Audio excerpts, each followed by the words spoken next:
சற்றுமுன் வெளியான தகவல் ரேஷன் அட்டைதாரருக்கு முக்கியமான தகவல் வெளியாகியுள்ளது. அது என்னன்னு சொல்ல பார்க்க போகிறோம். நீங்கள் நம்ம சேனலை சப்ஸ்கிரைப் பண்ணாமல் இருந்தீங்கன்னா மறக்காமல் லைக் பண்ணிக்கோங்க, சப்ஸ்கிரைப் பண்ணிக்கோங்க. வாங்க வீடியோக்குள்ள போகலாம். லோக்சபா தேர்தல் காரணமாக நிறுத்தி வைக்கப்பட்டுள்ள புதிய ரேஷன் ஸ்மார்ட் கார்டுகள் வழங்கும் பணி ஜூன் மாதம் முதல் தொடங்க உள்ளது. இதன் காரணமாக 2,24,000 பேருக்கு புதிய ரேஷன் கார்டு கிடைக்கப் போகிறது என்று தமிழக அரசு வட்டாரங்கள் தெரிவிக்கின்றனர். தமிழகத்தில் மொத்தம் 2,24,19,359 கார்டுகள் இருக்கின்றன.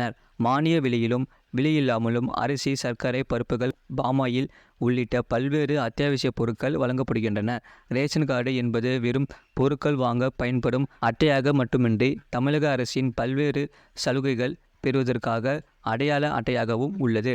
தமிழகத்தில் 2006ஆம் ஆண்டு கலைஞர் டிவி வழங்கப்பட்ட போது ரேஷன் கார்டு வைத்துள்ள அனைவருக்கும் வழங்கப்பட்டது.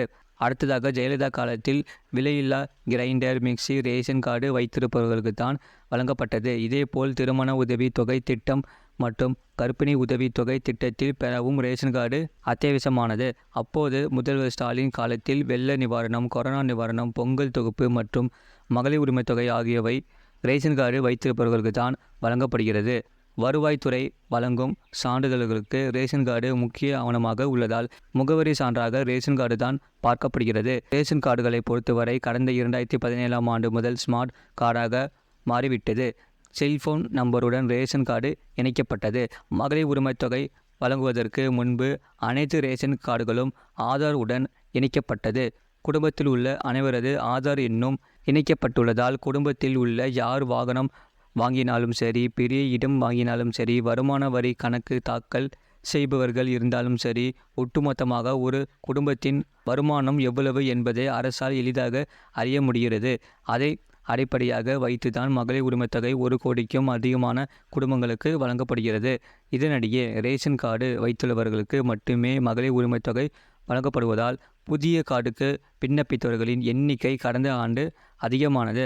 அதாவது ஒரு குடும்பத்தில் இருக்கும் மாமியார், மருமகள் இருவரும் மகளிர் உரிமை தொகை பெற வேண்டும் என்பதற்காக ஒரே வீட்டில் இருந்தாலும் புதிய கார்டுக்கு விண்ணப்பிக்க தொடங்கினார்கள். 2022ஆம் ஆண்டு 2,20,00,000 இருந்த ரேஷன் கார்டுகளின் எண்ணிக்கை கடந்த ஓராண்டாக நிறுத்தி வைக்கப்பட்ட காரணத்தால் 2,24,19,359 கார்டுகள் என்ற நிலையில் உள்ளது. இதற்கிடையில் மகளிர் உரிமை தொகை திட்டம் காரணமாக குடும்பத்தில் இருப்பவர்கள் தங்களை பிரித்து கொண்டு புதிய ஸ்மார்ட் கார்டுக்கு பலரும் விண்ணப்பிக்க தொடங்குகின்றனர். அதனால் புதிய கார்டுகள் வழங்குவது தற்காலிகமாக நிறுத்தப்பட்ட நிலையில் தற்போது மீண்டும் ஸ்மார்ட் கார்டுகள் வழங்கும் பணி நடந்தது.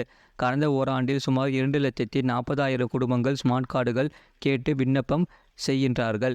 இவர்களுக்கு பல மாதங்களாக கார்டுகள் வழங்கப்படாத நிலையில் தேர்தலுக்கு 1 மாதம் முன்புதான் ஸ்மார்ட் கார்டு ஒப்புதல் ஆகிவிட்டது என்று குறுஞ்செய்தி சிலருக்கு வந்தது.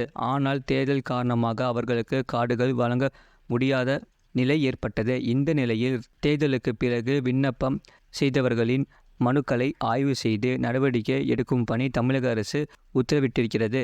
இதனால் தேர்தல் நடைமுறைகள் வருகிற ஜூன் மாதம் 5ஆம் தேதி விலக்கி கொள்ளப்பட பின்பு அனைத்து மாவட்டங்களிலும் புதிய ஸ்மார்ட் கார்டுகள். இதன் காரணமாக விண்ணப்பித்துள்ள 2,24,000 பேருக்கு புதிய ரேஷன் கார்டு கிடைக்கும் என தகவல் வெளியாகியுள்ளது.